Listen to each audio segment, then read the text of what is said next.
السلام علیکم ڈاکٹر صاحب، کیسے ہیں؟ خیریت سے ہیں؟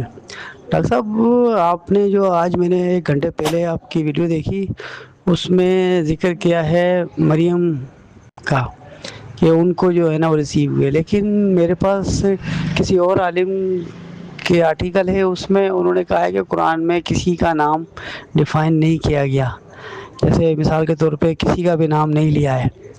تو آپ نے بھی کئی مرتبہ کہا ہے کہ قرآن میں کسی کا نام نہیں ہے، یہ شے کے نام ہیں۔ تو انہوں نے موسیٰ کو، محمد کو اور سب کو انہوں نے کہا یہ صحیفے تھے، نام نہیں ہے۔ تو آپ نے آج جو ذکر کیا ہے تو اس میں نام لیا کہ مریم پہ جو ہے نا وہی آئی، تو انہوں نے کہا تھا کہ مریم ایک جماعت کا نام تھا، اس پہ جو ہے نا عیسیٰ یعنی کہ ان پہ جو ہے نا صحیفہ آیا، تو اس نے ریسیو کیا، اور آپ مریم کو جو ہے نا وہ نبی بنا رہے ہیں۔ تو جب نبیوں کے نام بھی نہیں ہیں اور ریسیو کرنے والوں کے بھی نام نہیں ہیں، تو دیکھیں ڈاکٹر صاحب، شاید مجھ سے مسٹیک ہو رہی ہے یا پھر میں نے غلط ویڈیو سنی آج آپ کی۔ دوسرا، آپ کی بھی میں نے کئی ویڈیوز میں دیکھا سنا ہے جس میں آپ نے کہا ہے کہ محمد نام نہیں ہے، وہ کتاب ہے یا صحیفہ ہے، اور اس کے علاوہ آپ نے مختلف ذکر کیے، تو اس میں آپ نے کہا تھا کہ نہیں، نبیوں کے نام نہیں ہیں اور یہ شے کے نام ہوتے ہیں جو بدل دیے گئے، اس لیے غلط ترجمہ انہوں نے کیا ہے۔ تو ذرا وضاحت کریں گے اس کی؟ السلام علیکم جی، آپ نے جو سوال پوچھا ہے اس کا بہت شکریہ۔ دیکھیے، یہ تو پکی بات ہے کہ عیسیٰ جو ہے وہ اللہ تعالیٰ کا صحیفہ تھا، وہ کوئی شخصیت نہیں ہے، یہ ایک تو 100% بات ہے۔ اور دوسری بات یہ ہے کہ ہم نے یہ قطعاً نہیں کہا کہ قرآن میں کسی شخصیت کا ذکر نہیں ہے۔ قرآن میں شخصیات بھی ہیں اور قرآن میں صحیفے بھی ہیں انہی ناموں کے۔ اب مذہب نے کیا کیا؟ مذہب نے اپنے آپ کو بلڈ کرنے کے لیے، اپنے آپ کو بنانے کے لیے، مذہب نے یہ کر دیا کہ شخصیات کے گرد جو ہے وہ مذہب بنا دیا، اور صحیفوں کو چھوڑ کے شخصیات کے اوپر آ گئے اور شخصیت پرستی شروع کر دی۔ تو صحیفے بھی ہیں، شخصیات بھی ہیں، پر ہم یہی کہہ رہے ہیں شروع سے کہ قرآن نے شخصیات کو پرموٹ نہیں کیا۔ قرآن جو ہے وہ صحیفوں کی بات کرتا ہے، صحیفوں کو پرموٹ کیا ہے، اور شخصیات ہیں قرآن میں، ایسا نہیں ہے، لیکن بہت کم ہے۔ صحیفے زیادہ ہیں، شخصیات بہت کم ہیں، اور شخصیات جو ہیں وہ پرموٹ نہیں ہوئی۔ اب جہاں شخصیت ہوگی کوئی، اسے ہم بھی شخصیت کہیں گے، کیونکہ وہ قرآن سے ثابت ہے۔ اگر کوئی شخصیت تو ہم اسے کیسے کہہ دیں گے کہ وہ شخصیت نہیں ہے؟ اب آپ دیکھیے کہ اگر سورہ مریم کی 25 نمبر آیت پہ دیکھیں تو وہاں پر کیا کہا جا رہا ہے؟ وَحُزِّی اِلَیْکِ۔ تو آپ عربی زبان میں دیکھیے کہ جب کہتے ہیں کیف الحال کا، وہ مرد کو کہتے ہیں، اگر عورت کو کہنا ہو، کسی خاتون کو کہنا ہو، تو کیا کہا جاتا ہے؟ کیف الحال کی، کا اور کی، یہ انسانوں کے لیے استعمال ہوتے ہیں۔ اکہرے، کم جو ہے وہ تو آپ کو پتا ہے نا، وہ اگر جمع میں ہو تو وہ کم استعمال ہوگا۔ تو اکہرا، اکہرا شخص، سیکنڈ پرسن سنگولر، یہ پروناؤن ہے۔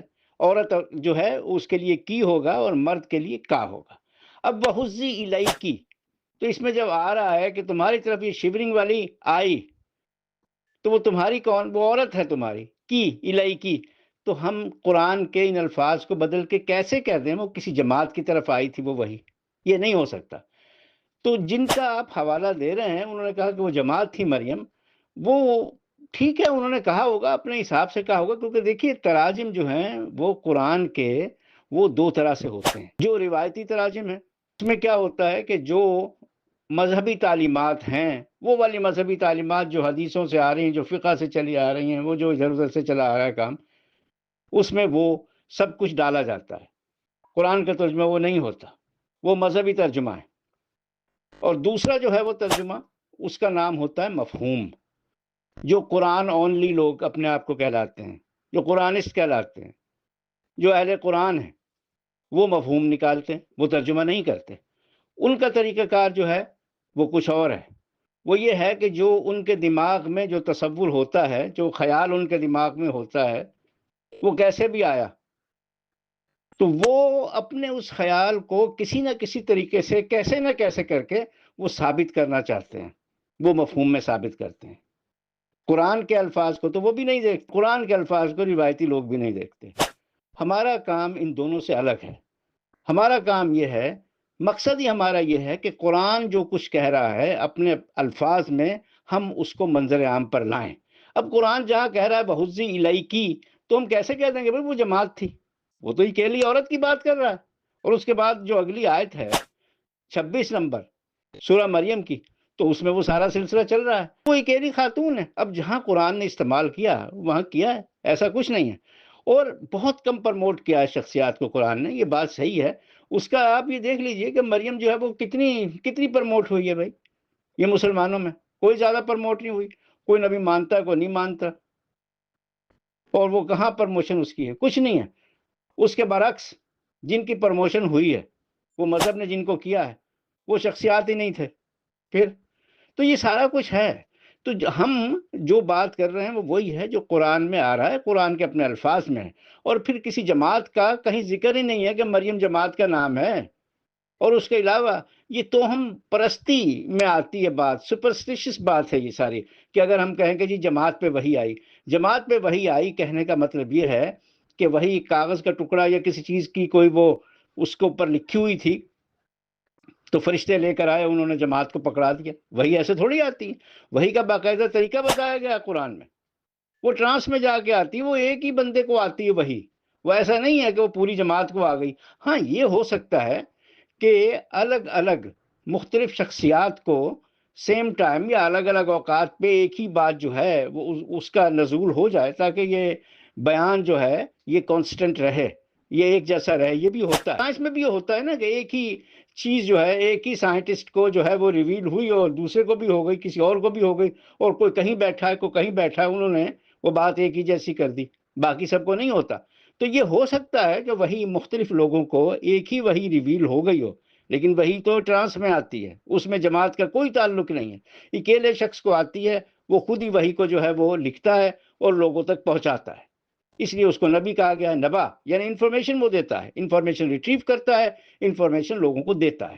اس لیے قرآن میں مریم بطور پارٹی بطور جماعت بالکل نہیں آئی، وہ سنگل عورت ہے، وہ حزی الیکی سے یہ بات ثابت ہے، اور بہت سی مختلف جگہوں پہ ہے ایسی چیزیں۔ اب جہاں پر قرآن شخصیت استعمال کر رہا ہے، وہ قرآن کے بیانات سے، ان میں آنے والے الفاظ سے اور گرامر سے اور اس کے جو سیاق و سباق ہے اس سے اگر یہ بات ظاہر ہو رہی ہے تو یقیناً ہم بھی کہیں گے یہ فلاں جگہ شخصیت استعمال ہوئی ہے۔ اور اگر یہ بات ظاہر ہی نہیں ہوتی اور یہ ہو رہا ہے کہ یہ اللہ تعالیٰ کا صحیفہ ہے، تو ہم بھی وہی کہیں گے۔ تو اس لیے ہمیں قرآن کے الفاظ پہ رہنا ہے، قرآن سے ہٹ کے ہمیں کوئی بات نہیں کرنی۔ تو امید ہے آپ کو آپ کے سوالوں کا جواب مل گیا ہوگا۔ اپنا خیال رکھیے گا، اللہ حافظ۔